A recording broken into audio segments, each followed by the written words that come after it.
So I would say it's early 2023. I am sitting in a corner of my office, hugging my knees and sobbing. And it's that moment and that feeling where you have so much to do that you're like, I can't do anything. I'm done. I don't want to, don't talk to me, don't touch me, don't ask me for anything. I physically, mentally, emotionally could not do anything, right? I guess I don't know if that's analysis paralysis. I feel like that's something different. But the sense of paralysis, a sense of like I retreat from all things because there's too many things. And it felt very childlike, meaning like I felt that sense of like helplessness or needing help like a child would need to kind of process through things or to figure things out, even though I'm a full adult. But like adulting, I was done with at that moment. And there were so many things going on in my life where I was in that season. I think it's important to note that 2023 was a year that I was trying to come back.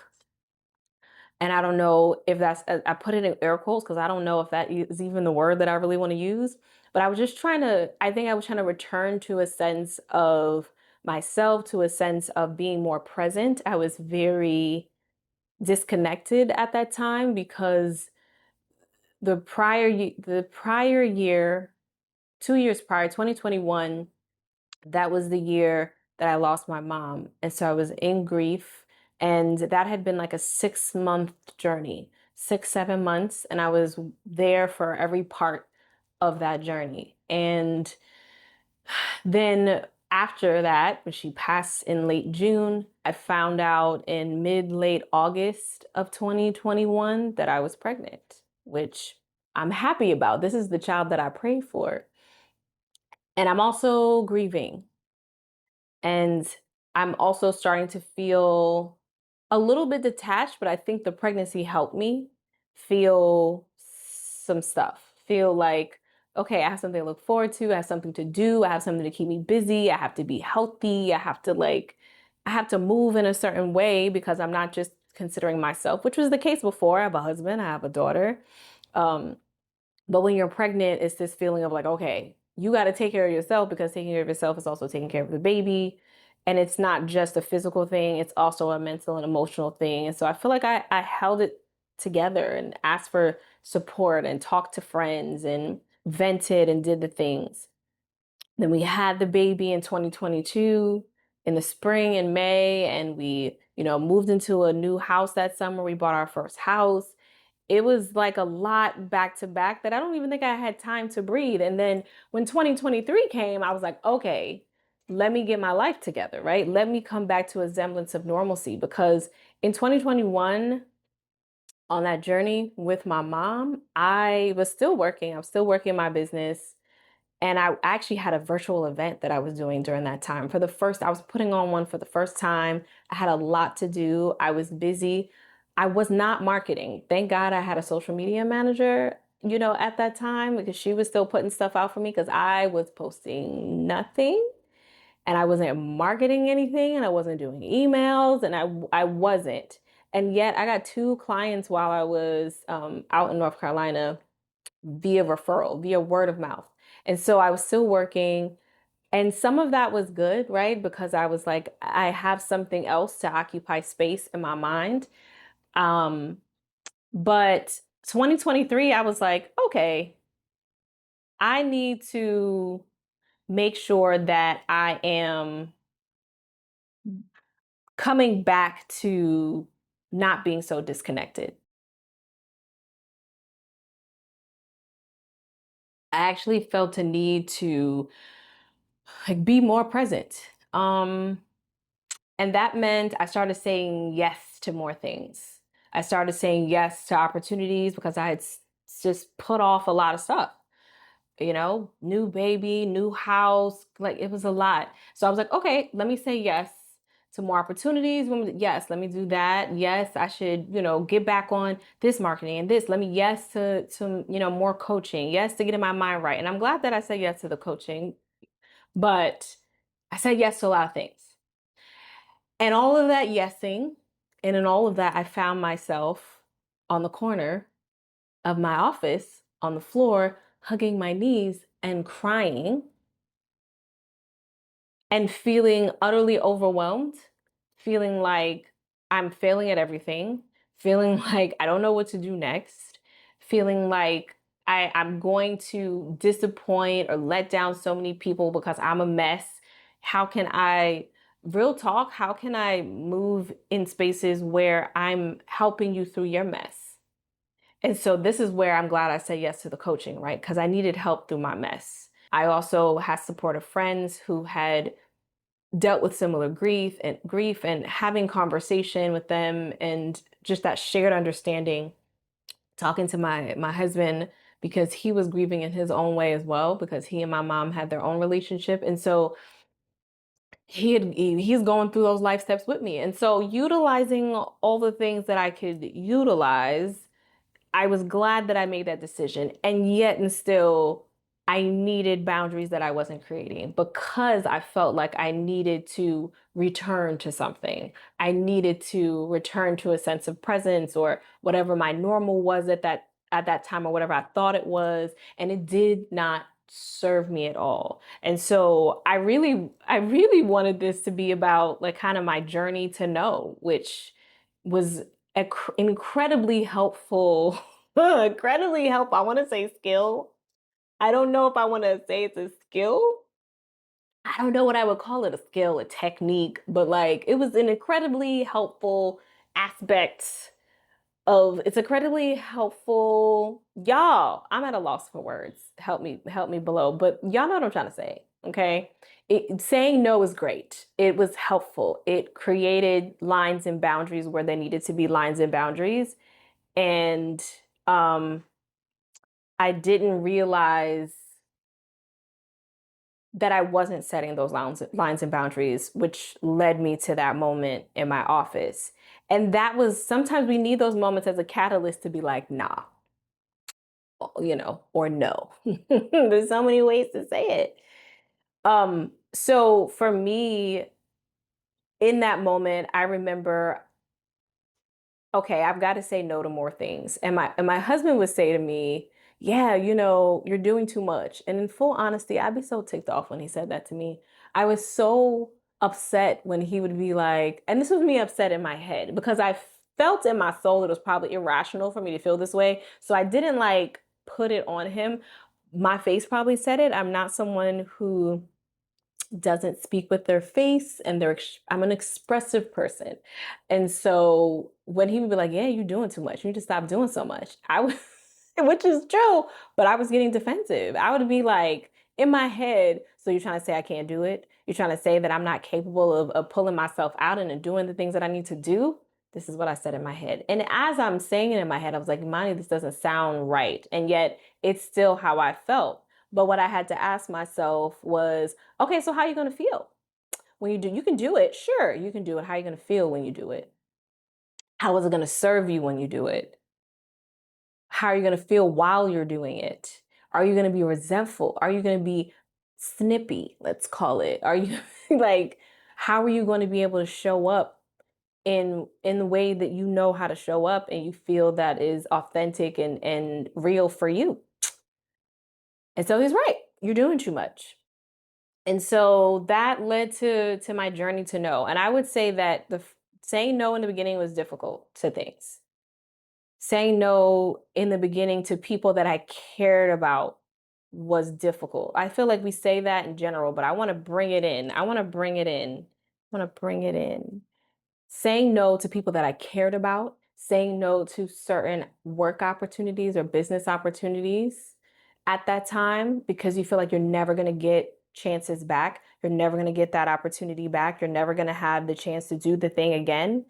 Um, People are going to be like, oh, that was your chance and you're done. Or when it comes to people that you care about, they're going to feel some type of way about you. They're going to feel like you don't have their back anymore, that you're not supporting them. They're going to think you're this kind of person. And that's some identity stuff. Okay. So I had to go down that spiral, up the spiral, down the spiral, all around the spiral of identity stuff. because you're like, you don't want to say no because you like being the person that people come to. You like being that person that they come to for help or, insight. You like being the person um who they ask to do something for them, or that they um think of you when they want something done.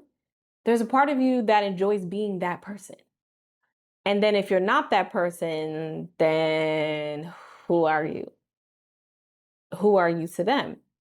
Again, it's not always the most rational, but it is a real feeling. Like I built something around being that kind of person. And now I have to tear that down a bit and figure out what I am, who I am when that's stripped down and I don't have that defining me, even defining an aspect of me. So I'm like, oh, okay. So saying no, I can't do it to people that I cared about. So I would say no. This is the beginning of my no journey. I would say no and feel really bad about it. Feel really guilty about it.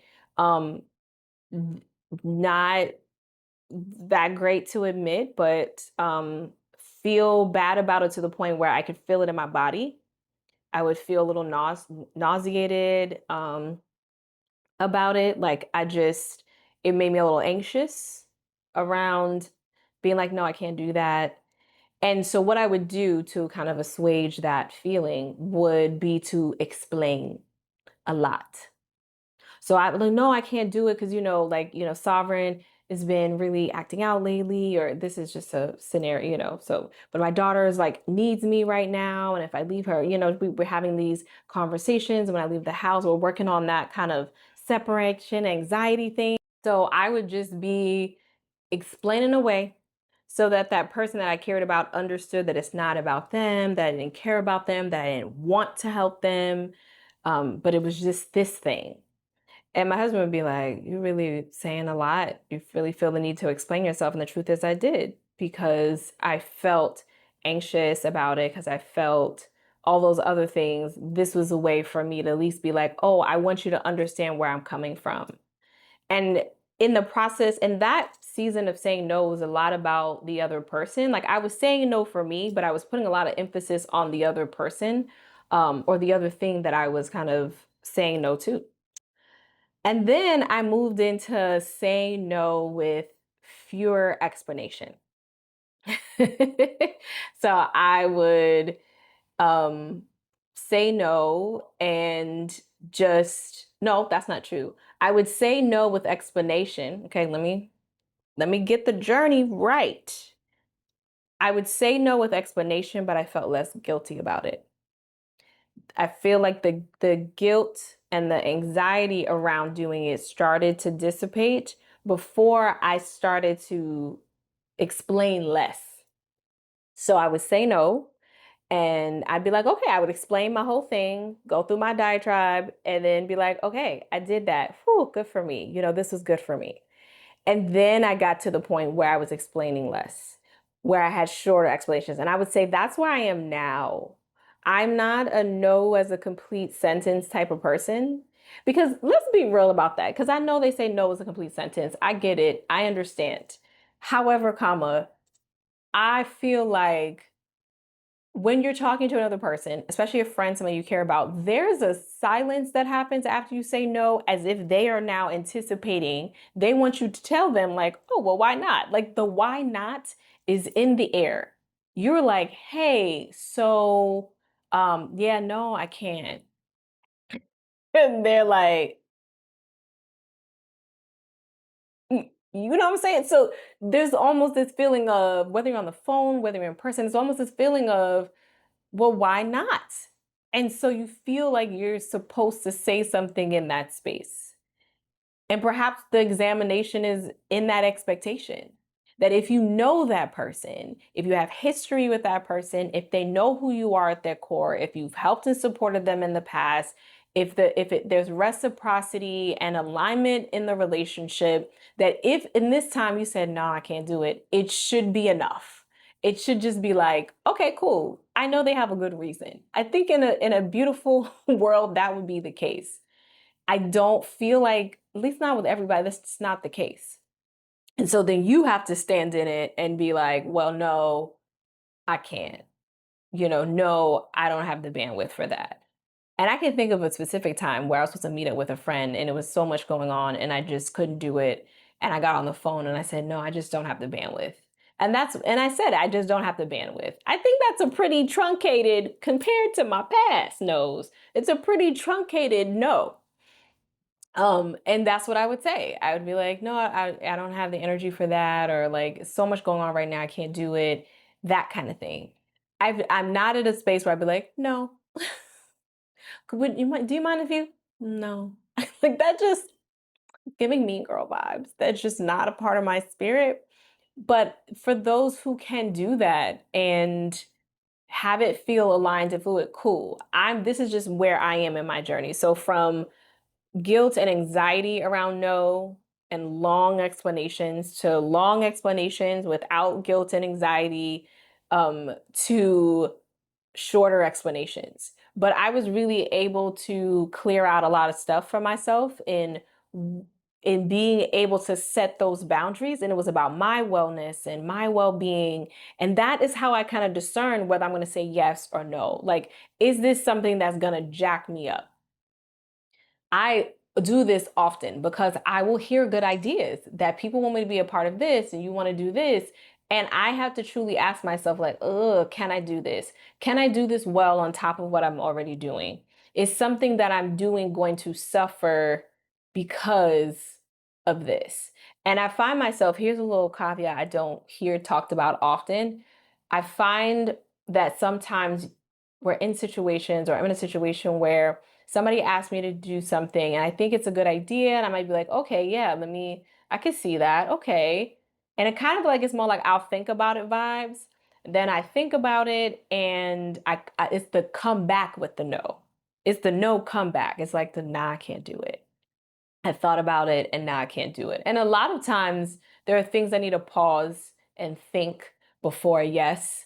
That's very helpful.